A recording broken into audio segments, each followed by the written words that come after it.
Hello दोस्तों, स्वागत है आपका अपने YouTube channel Anil online education में। दोस्तों, मैंने परसेंटेज के पहले कुछ 2 वीडियो डाले हैं। उम्मीद करते हैं आप लोगों ने उनको देखा होगा और अच्छे से सारे क्वेश्चंस क्लियर हो गए होंगे। उसी परसेंटेज का आज हम पार्ट 3 लेकर आए हैं। उसमें कुछ क्वेश्चंस की सहायता से हम क्या परसेंटेज के बचे हुए भाग को हल करेंगे। आज इस भाग में मैं चुनाव पर आधारित प्रश्नों की चर्चा करेंगे। उसके बाद में परीक्षा में पास फेल पर आधारित प्रश्नों की चर्चा करेंगे। तो चलिए चलते हैं कि चुनाव पर आधारित प्रश्नों को देख लेते हैं। क्वेश्चन लिखा है कि एक चुनाव में 2 उम्मीदवारों ने भाग लिया है। एक चुनाव में 2 उम्मीदवारों ने भाग लिया, उनमें एक को 60% मत मिले और वह 1600 मतों से जीत गया। तदनुसार डाले गए कुल मतों की संख्या ज्ञात कीजिए। दोस्तों देखिए, एक चुनाव में उम्मीदवार कुल कितने हैं? 2 हैं। तो मान लिया कुल मतों की संख्या अगर 100% है, तो यदि पहले को 60% मत मिल गए तो जाहिर सी बात है दूसरे को कितने मत मिले होंगे? 40%। दोस्तों उम्मीद करते हैं ये बात आप लोगों को समझ में आ गई होगी। एक उम्मीदवार को 60% वोट मत मिले हैं, तो दूसरे को कितने मिले होंगे? 40%। तो इनके बीच में डिफरेंस कितना है? 20% का। 20% का क्या होगा? अंतर होगा। तो इसी अंतर से वो उम्मीदवार हारा होगा या तो जीतने वाला उम्मीदवार जीता होगा। तो यहाँ पर लिखा है कि वह 1600 मतों से जीत गया। इसका मतलब इनके बीच में जो अंतर है 20%, वही क्या है? 20% से ही तो वह जीता है। तो 20% कितने के बराबर हो जाएगा? 1600 के बराबर हो जाएगा। और हम कहें कि 1% कितने के बराबर होगा? तो 20 कहाँ पहुंच जाएगा? बटे में पहुंच जाएगा। दोस्तों कहाँ पहुंच जाएगा? बटे में। 0 0 कैंसिल होगा, 2 8 16, 80। 1% हमारा जो 80 के बराबर है। तो हमसे पूछ रहा है कि डाले गए कुल मतों की संख्या कितनी होगी। तो 100% चाहिए, तो 100% के लिए 100 से मल्टीप्लाई हो जाएगी, तो 2 0 हमारे आ जाएंगे। तो उसमें कुल मतों की संख्या कितनी होगी दोस्तों? 8000 होगी। उम्मीद करते हैं ये बात आप लोगों को समझ में आ गई होगी। अगले सवाल समझिए तो और बेहतर समझ में आ जाएगा। लिखा है कि एक चुनाव में केवल 2 उम्मीदवार थे, उनमें एक उम्मीदवार को 40% मत मिले और वह अन्य उम्मीदवार से 298 मतों से हार गया। तो दोस्तों देखिए, यहाँ पर जिसको 60% मत मिले थे वो उतने मतों से जीत गया था। यहाँ पर 40% मत वाला उम्मीदवार 298 मतों से हार गया। लेकिन दोस्तों बात वही है कि एक उम्मीदवार को अगर हम कहें कि 40% मिले, उम्मीदवार 2 ही हैं, तो दूसरे को बचे हुए मत मिले होंगे। तो कितने मिले? 60% मिले। इनके बीच में मतों का अंतर कितना होगा दोस्तों? 20%, जो कि इनकी हार जीत को क्या करेगा? तय करेगा। तो ये 20% जो हमारे होंगे, कितने मतों से हार गया वो? 298 मतों से हार गया। तो 20% 298 के बराबर है। हमें निकालना 100%। तो दोस्तों क्या करेंगे? दूसरा तरीका ये है कि 100% करने के लिए इसमें कितने से गुणा करें? 100% हो जाए 5 से। तो दोनों तरफ किससे गुणा कर दिया? 5 से गुणा कर दिया। तो उधर भी क्या करना पड़ेगा? 5 से गुणा करना पड़ेगा। 100% आ गया, कुल मत निकल के आ गए। 5 8 40, हासिल 4, 5 45 और 4 49, हासिल लगा 4 और 5 दूनी 10, 4 14। कुल वोट कितने आ गए दोस्तों हमारे? 1490। 1490 मत उसमें डाले गए कुल मतों की संख्या होगी। उम्मीद करते हैं दोस्तों ये दोनों क्वेश्चंस आपको आसानी से समझ में आ गए होंगे। चलिए आगे कुछ क्वेश्चंस को देखते हैं इसी पर आधारित। चलिए दोस्तों देखिए, ये 2 प्रश्न है उसी की तरह है। देखिए लिखा है कि एक चुनाव में 2 उम्मीदवार, उनमें से 63% मत पाने वाले उम्मीदवार 650 मत के बहुमत से निर्वाचित हो जाता है। पाने वाला उम्मीदवार 650 मतों के बहुमत से निर्वाचित हो जाता है। चुनाव हारने वाले उम्मीदवार को प्राप्त मतों की संख्या बताइए। तो दोस्तों इसमें भी कितने उम्मीदवार है? केवल 2 उम्मीदवार। 2 उम्मीदवार होंगे तो वहां पर क्लियर होगा, अगर एक को 60% वोट मिले हैं तो शेष बचे वोट किसे मिले होंगे? दूसरे को। मतलब दूसरे को क्या होंगे? शेष बचे हुए मत मिले होंगे। तो एक को कह रहा है कि अगर एक प्रत्याशी ए मान ले, एक बी मान ले, तो अगर एक को 63% मत मिले हैं तो दूसरे को कितने मिले होंगे? 100% में से जितने बचे हुए तो वो मत मिले होंगे बी को। हारने वाले प्रत्याशी को। तो 100 में से 63 हम यदि हम घटाएंगे तो हमारा कितना आ जाएगा 37%। यानी जो हमारा हारने वाला प्रत्याशी उसे कुल कितने मत मिले होंगे 37%। तो दोस्तों हमें पता है कि इनके बीच में जो अंतर होगा वोटों का वो उनका प्रतिशत का अंतर होगा। तो दोस्तों इसमें क्या कर लेंगे माइनस कर लेंगे। तो 13 में से 7 चले गए 6, 5 में से 3 चले गए 2, मतलब 26% का क्या होगा अंतर होगा, इनके मतों में अंतर होगा। तो कह रहे हैं कि वो जो जीतने वाले प्रत्याशी वो 650 मतों से जीत गया, मतलब ये जो 650 जो मत है वो इसका जो अंतर है 26% उसके बराबर होंगे। तो दोस्तों 26% यदि हमारा क्या है 650 के बराबर है, तो अगर 1% निकालना है तो कहाँ ले जाएंगे इसको अपॉन में ले जाएंगे। हम जानते हैं 13 पंजे 65 और 13 दूनी 26, 2 से काटेंगे तो कितना आ जाएगा दोस्तों हमारा 1% हमारा 25 के बराबर आ जाएगा। अब क्वेश्चन में कह रहा है कि चुनाव हारने वाले उम्मीदवार को प्राप्त मतों की संख्या ज्ञात करनी है। तो दोस्तों हमें कुल मत नहीं निकालने, इसमें सिर्फ ये निकालना है कि चुनाव में जो व्यक्ति हारा है उसको कुल कितने मत मिले। तो चुनाव में हारने वाले व्यक्ति को कितने मत मिले दोस्तों 37%, और हमारे 1% 25 के बराबर है, तो हारने वाले प्रत्याशी का हमें निकालना है। तो कुल मत कितने मिले 37%, मतलब 37 गुणे 25, 25 सत्ते 175 हासिल लगा 17, 25 से कटेंगे 25 75, 75 17 92, यानी कि उस हारने वाले प्रत्याशी को कुल कितने मत मिले हैं 925। तो दोस्तों उम्मीद करते हैं ये क्वेश्चन भी आपको आसानी से समझ में आ गया होगा। अगला प्रश्न देखते हैं। लिखा है किसी चुनाव में 8% मतदाताओं ने अपने मत नहीं डाले। 8% मतदाता थे, उन्होंने अपना मत नहीं डाला। इस चुनाव में केवल 2 ही प्रत्याशी थे। जीतने वाले प्रत्याशी ने कुल मतों के 48% मत प्राप्त कर 1100 मतों से चुनाव में दूसरे प्रत्याशी को हरा दिया। चुनाव में कुल कितने मत थे। तो दोस्तों देखिए हम सीधे सीधे आंकड़े में हमारे कितने 100% मत थे, जिसमें से 8% लोगों ने मत नहीं डाला, मतलब वोटिंग 8% नहीं हुई।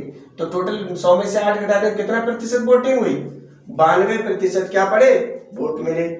लेकिन जो जीतने वाला प्रत्याशी था उसे कुल मतलब 100% का 48% मत प्राप्त हुए। तो जीतने वाला प्रत्याशी, अगर हम जीतने वाला है और ये हारने वाला, तो जीतने वाले प्रत्याशी कुल मत का 48% मिला है दोस्तों, कुल मत का 48% मिला है। और टोटल वोटिंग जो हुई 92% हुई। तो हारे हुए प्रत्याशी को दोस्तों कितना मिला होगा, तो 92 में से 48% तो जीतने वाले को मिल गया, तो हारने वाले को कितना मिला होगा 92% में से क्या कर देंगे 48 घटा देंगे। तो कितना बचेगा दोस्तों हमारा 12 में से 8 चले जाएंगे 4 बचेंगे, और 8 में से 4 गए 44%। यानी जो हारा हुआ प्रत्याशी उसे कितने वोट मिले होंगे मत मिले होंगे 44%। दोस्तों समझ में आ गया होगा आपको। तो जीतने वाले प्रत्याशी को 48% मत मिले हैं, हारने वाले को 44% मत मिले हैं। तो इनके बीच में अंतर कितना होगा दोस्तों 4% का अंतर होगा। इनके बीच में मतों का अंतर कितना होगा 4% का अंतर होगा। तो ये दोस्तों जो 4% है हमारे किसके बराबर हो जाएगा 1100 के बराबर हो जाएगा। और हमें निकालना है चुनाव में कुल कितने मत थे, तो हम इसको 100% बनाना है। चाहे 4 को बट्टे में करके बना लीजिए, चाहे तो दोस्तों क्या करेंगे इसको 25 से गुणा करके 25 चौका 100 हो जाएगा। 25 से इधर गुणा कर दीजिए और 25 से तो इधर भी हमें गुणा करनी पड़ेगी। तो ये 100% मतलब कुल मतों की संख्या आ जाएगी। और 25 से कम 25 और 25 से कम 25 और 2 27 और 2 0, कुल मतों की संख्या दोस्तों कितनी होगी 27,500 होगी। तो उम्मीद करते हैं दोस्तों आपको ये आसानी से समझ में आ गए होंगे। चुनाव से संबंधित प्रश्न आपके पास जो भी बुक हो उससे लगाइए, आपके सारे प्रश्न बहुत ही आसानी से लग जाएंगे। ठीक है दोस्तों, आगे चलिए दोस्तों देखते हैं परीक्षा में फेल पास पर आधारित प्रश्नों को।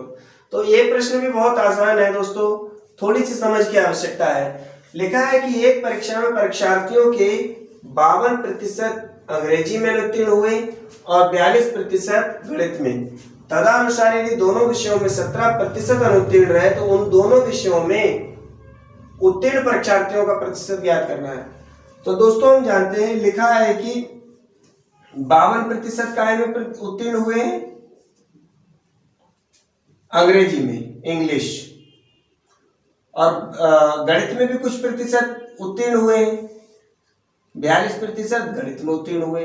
लेकिन कह रहा है कि दोनों में अनुत्तीर्ण विद्यार्थी कितने दिए, 17% दिए, मतलब ये दोनों में अनुत्तीर्ण विद्यार्थियों। तो देखिए दोस्तों, अगर हमें दोनों में अनुत्तीर्ण विद्यार्थियों का अगर प्रतिशत ज्ञात करना है तो देखिए ये 17% इसमें भी काउंट हुआ है, 17% उसमें भी काउंट हुआ है, किसी एक में तो काउंट करेंगे। तो इसका देखिए आसानी से तरीका ये है, अगर अनुत्तीर्ण विद्यार्थियों की संख्या निकालें, अनुत्तीर्ण विद्यार्थियों की संख्या निकालें तो क्या कीजिए, अंग्रेजी में कितने उत्तीर्ण हुए, 52%, गणित में कितने उत्तीर्ण हुए, 42%, इनको जोड़ दीजिए। इनके जोड़ में से जो दोनों में अनुत्तीर्ण हुए उस पार्ट को क्या कर देंगे, घटा देंगे, तो हमें अनुत्तीर्ण की विद्यार्थियों की संख्या ज्ञात हो जाएगी।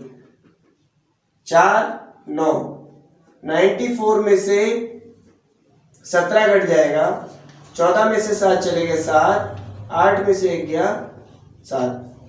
तो दोस्तों कितने, 77% विद्यार्थी क्या हुए हैं, दोनों विषयों में अनुत्तीर्ण हुए हैं। लेकिन हमसे क्वेश्चन ये नहीं पूछ रहा है कि दोनों विषयों में अनुत्तीर्ण कितने हुए, हमसे क्वेश्चन पूछ रहा है कि दोनों विषयों में उत्तीर्ण कितने हुए। तो ये तो कॉमन सेंस लगा के भी बता सकते हैं दोस्तों, यदि भी कक्षा में 100% विद्यार्थी जिसमें 77% क्या हुए, अनुत्तीर्ण हो गए दोनों विषयों में, तो दोनों विषयों में उत्तीर्ण विद्यार्थी जो होंगे वो 100% में से घटा दिए दोस्तों। तो 100 में से अगर 77 घटा देंगे तो हमारा ये आ जाएगा 23% दोस्तों। कितना आ जाएगा हमारा, 23%। इसका मतलब दोनों विषयों में उत्तीर्ण होने वाले विद्यार्थियों का प्रतिशत कितना है दोस्तों, 23% है। यही हमारा उत्तर होगा। तो दोस्तों उम्मीद करते हैं आपको समझ में आ गया होगा। अगला प्रश्न इसी की तरह है, तो देखिए और थोड़ा ज्यादा समझ में आ जाएगा। लिखा है किसी परीक्षा में अंग्रेजी में 70% और गणित में 80% अभ्यर्थी पास होते हैं दोस्तों, फेल नहीं होते हैं, पास होते हैं, और 10% दोनों विषयों में फेल होते हैं। तो दोस्तों अगर हम पास का प्रतिशत निकालेंगे, दोनों विषयों में पास कितने होते हैं, तो सबसे पहले पास वालों को जोड़ देंगे, 70% प्लस 80%, फिर दोनों में पास विद्यार्थियों को घटा देंगे। लेकिन हमें पास तो दिया नहीं है, हमसे कह रहा है कि 10% दोनों विषयों में फेल होते हैं। तो दोस्तों जब 10% दोनों विषयों में फेल होते हैं इसका मतलब है कि 90% क्या हो रहे हैं, पास हो रहे हैं। तो 90% को क्या कर देंगे, इसमें से हटा देंगे। यह आ जाएगा 150 में से 90 घट जाएगा, मतलब 60%। कितना आ जाएगा दोस्तों, 60% विद्यार्थी दोनों विषयों में पास होते हैं। लेकिन हमसे कह रहा है कि जो पास हो रहे हैं वो कितने हैं, टोटल 144 है। इसका मतलब हमारा जो 60% है वो कितने बराबर हो जाएगा, 144 के।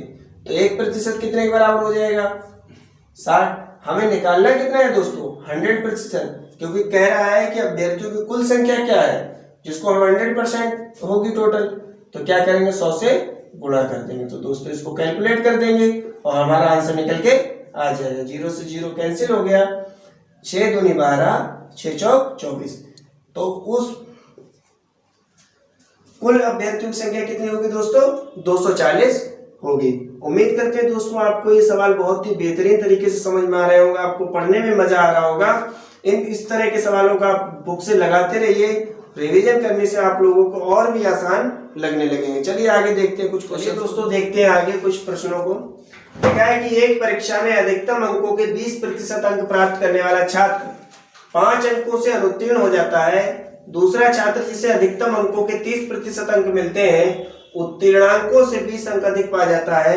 उत्तीर्ण होने के लिए आवश्यक प्रतिशत क्या होगा। तो दोस्तों जैसे कि एक क्राइटेरिया रखा जाता है किसी परीक्षा में कि आपको 100 में से कितना प्रतिशत लाना जरूरी है, मान लीजिए 33% लेना आपको आवश्यक है।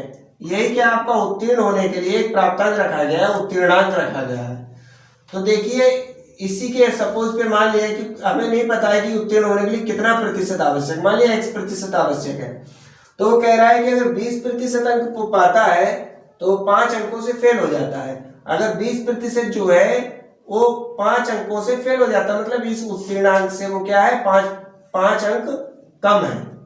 5 अंक 20% जो उत्तीर्णांक से 5 अंक कम है। और दूसरा छात्र जिसे अधिकतम अंकों को 30% अंक मिलता है, उत्तीर्णांकों से 20 अंक अधिक पा जाता है। अगर 20% ना मिलके उसे अगर 30% मिलता है तो कितना अधिक है उत्तीर्ण अंक से दोस्तों, कितना प्रतिशत, कितना अंक अधिक है, 20 अंक। तो इनके बीच में जो गैप है दोस्तों टोटल 20% और 30% के बीच में 20% अंक पाता है तो 5 अंक कम रह जाता है, 30% पाता है तो 20 अंक अधिक रह जाता है। यानी 20 से जब 30% अंक पाता है तो उनके बीच में अंकों का अंतर कितना हो जाता है दोस्तों, 25 अंक हो जाता है। कितना हो जाता है दोस्तों, 25 अंक हो जाता है। यानी कि जो 10% है हमारा वो कितने के बराबर है दोस्तों, 25 अंक के बराबर है। उम्मीद करते हैं दोस्तों आपको समझ में आ गया होगा। नहीं समझ में आया तो फिर से आप वीडियो को थोड़ा पीछे रिवाइंड करके देखना, तो आपको ये बात समझ में आ जाएगी। जब 10% हमारा 25 के बराबर है तो हमें कह रहा है तो 100% हमारा कितना हो जाएगा, 100%। 10 में कितने से गुणा करें, 100 हो जाए, 10 से गुणा कर देंगे तो दोस्तों इसे 10 से गुणा कर देंगे तो हमारा 250 अंक आ जाएगा।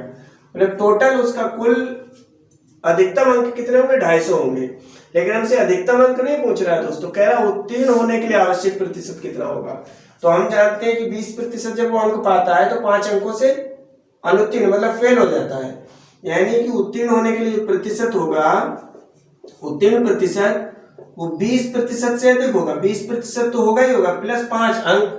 5 अंकों को हम प्रतिशत में कर देंगे, किसका प्रतिशत में, 250 का कितना प्रतिशत है, तो 5 अंक 250 का, यानी 250 आ जाएगा। कितना प्रतिशत मतलब 100 से गुणा कर देंगे दोस्तों। 0 से 0 कैंसिल हो गया, 5 25 और 5 दूनी 10, मतलब 2% ही आ गया। 20% और प्लस 2%, तो दोस्तों कितना आ गया हमारा, 22%।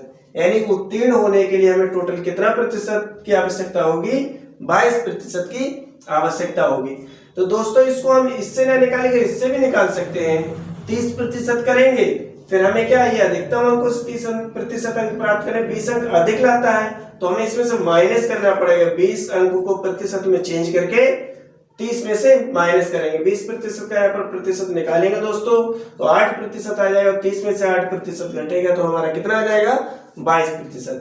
जिससे चाहे उससे निकाल सकते हैं, जिससे आपको सरल लगे दोस्तों उससे आप आसानी से निकाल लेना। बस इधर जितना भी समझाया है रफली तौर पे इसको समझना बहुत ही ज्यादा आवश्यक है अगर इस प्रकार के प्रश्नों को आप करना चाहते हैं तो। अगला प्रश्न देखिए तो और समझ में आएगा दोस्तों। लिखा राजीव को किसी परीक्षा में 20% अंक मिले और वह 24 अंकों से उत्तीर्ण हो गया, तथा अरविंद को 45% अंक मिले और वह 26 अंकों से उत्तीर्ण हो गया। परीक्षा में उत्तीर्ण होने के लिए कितने प्रतिशत आवश्यक है। दोस्तों वही स्थिति यहाँ पर आ जाएगी। लिखा है कि अगर 20% मिलते हैं दोस्तों तो 24 अंकों से फेल हो जाता है, यानी 24 अंक पीछे रह जाता है। यदि उसी को ही 45% अंक प्राप्त होते हैं तो वो कितना, 26 अंकों से पास हो जाता है, 26 अंक अधिक मिल जाते हैं उसे। तो देखिए दोस्तों 20 से जब 45% मतलब 25% का जब अंतर हो जाता है तो अंकों का टोटल कितना अंतर हो जाता है, 50 अंतर हो जाता है दोस्तों। कितना हो जाता है, 50, मतलब 25% हमारे किसके बराबर है दोस्तों, 50 अंक के बराबर है। तो अगर हम 100% निकालना चाहे कुल प्राप्त अंक तो 25 चौका 100 होते हैं, तो 100% कितने हो जाएंगे, यहाँ पर 4 से गुणा कर देंगे, यानी कि 200 अंक। कितना हो जाएगा दोस्तों, 200 अंक। लेकिन हमसे कुल प्रतिशत नहीं पूछ रहा है, हमसे वही पूछ रहा है कि उत्तीर्ण होने के लिए कितना प्रतिशत आवश्यक होगा। तो दोस्तों यहीं से निकाल लीजिए। हम जानते हैं कि उत्तीर्ण प्रतिशत जो होगा वो 20% से अधिक होगा। कितना अधिक होगा, 24 अंक, 24 अंक अधिक होगा।